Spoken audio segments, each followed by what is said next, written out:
Welcome back to the Super 16 Sports Final, and we had a battle in the back mountain between Pittston and Dallas. Yeah, that's right, Courtney. It's fireworks when these two teams play, whether it's on the mats, out on the diamond, or the court.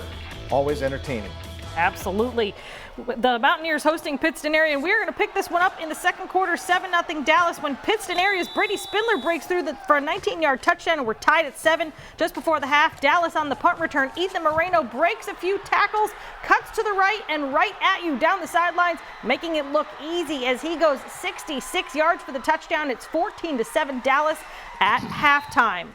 Third quarter, after the Patriots marched 80 yards on the drive, they capped it off with this 21-yard touchdown run from Lucas Lepresto, and we are tied at 14. Dallas would respond early in the fourth, down 6. It's quarterback Talon Geske with a quick slant to Todd Kostick. The point after, they go back up by 1. Minutes later, after the turnover, Geske again throwing this time to Tice Mason. He goes 12 yards to score, and they're up by 8 with less than 8 minutes in the game. After a series of turnovers, Pittston area on 4th and long, and it's a trick play. They throw the ball back to Lepresto, and he finds a wide open Billy DeSoy. It's a touchdown. They make the 2-point conversion, tying it at 18, and we are going to overtime. Geske giving Dallas the lead with the 1-yard touchdown, pushing it across the goal line. Then Pittston's turn. You know who they're giving the ball to. 4th down and 1. It's Spindler on the touchdown. It's 35-34. The Patriots decide to go for 2. They give them all the Spindler, and he carries it in. Pittston area wins a thriller in overtime, 36-35 over the Mountaineers.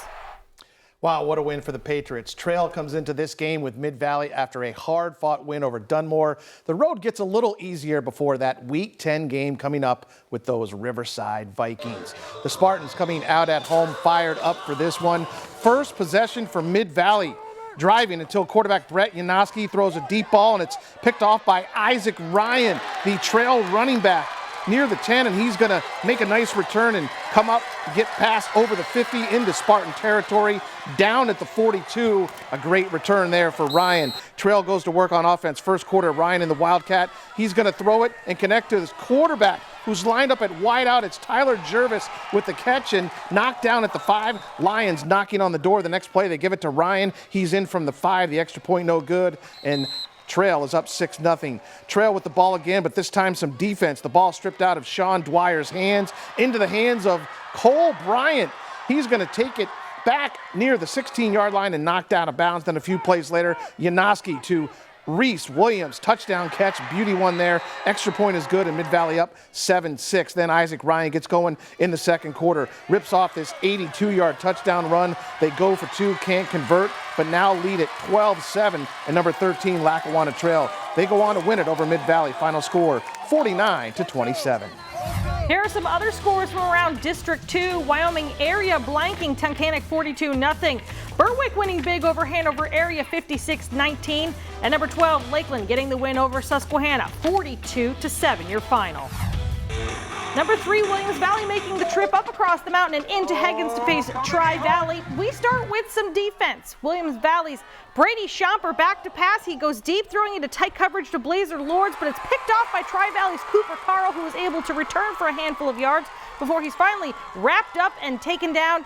And the Bulldogs are able to take over, but Williams Valley's defense retaliates. Trey Porter deep in the backfield gets dropped by Trevin Bear and Bryce Zielinski. Second quarter, Schomper out the keeper. He bulldozes 9 yards down to the goal line. He would score on the next play to make it 7-0 Williams Valley. Tri-Valley answers back. Porter throws a deep ball to Carl. He snatches it out of the air over the defender, then takes off running and dives into the end zone, tying the ball game at 7 apiece. Later in the second, Williams Valley driving, Schomper throwing towards the sidelines to Evan Achenbach for a big gain of 20 yards. The Vikings did a good job of chewing up the clock on this drive. Schomper on the keeper. He goes up the middle for 20 yards and a first down. Then Schomper scrambling, looking for an open man downfield. He aims for the end zone, and it's intercepted by Carl. A defensive showdown here, and we're still tied at 7. Late in the third, Williams Valley with the ball again. Every ounce of effort for the offense. Fletcher Thompson battled for 7 yards and a Vikings first down. The drive continued into the fourth, ending with Schomper diving over the pile for the touchdown as Williams Valley goes on to win this one. The Vikings holding off the Bulldogs 14-7. Big game from Thursday night had number 16 Minersville facing number 2 Schuylkill Haven. Nico Carastia out for the game with a leg injury. Miners lead 3-zip in the first quarter. Handoff to Colton Reber. Big hole up the middle on the Minersville defense, and Reber's gone for 62 yards into the end zone. Haven leads at 7-3 after the extra point. Dante Carr and his squad looking for points. Carr heading for the end zone, but he's met at the goal line by Reber. Reber punches that ball out. It's recovered by the Hurricanes for a big stop.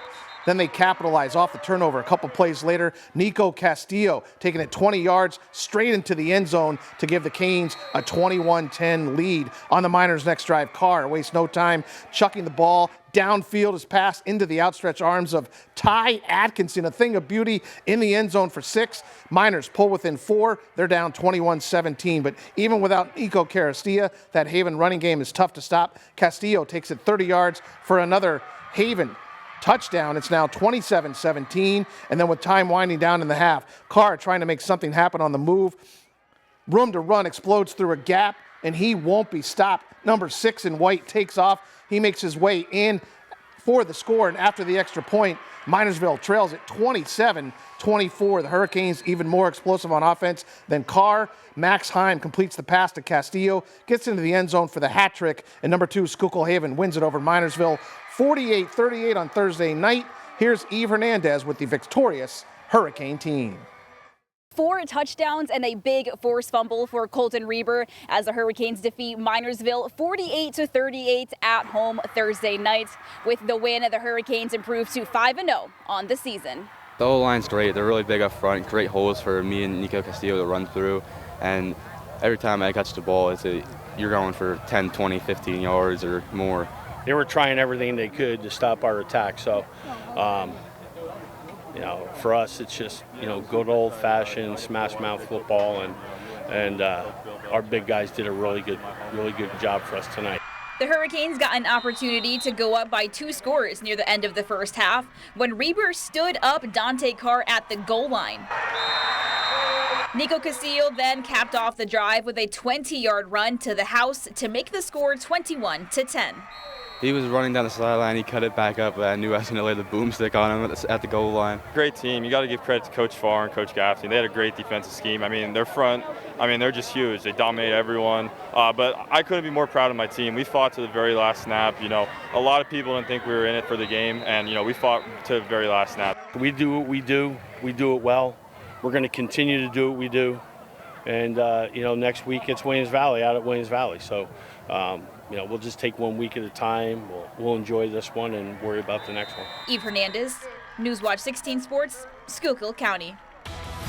Here are some other scores from around District 11. Blue Mountain getting the shutout over Bangor 35-0. North Schuylkill winning again 36-14 over Jim Thorpe. And Panther Valley with the big upset over Nativity 41-24. We are not done. We have some headlines that you need to know about before heading into your weekend. And the Super 16 sports finale when we come right back.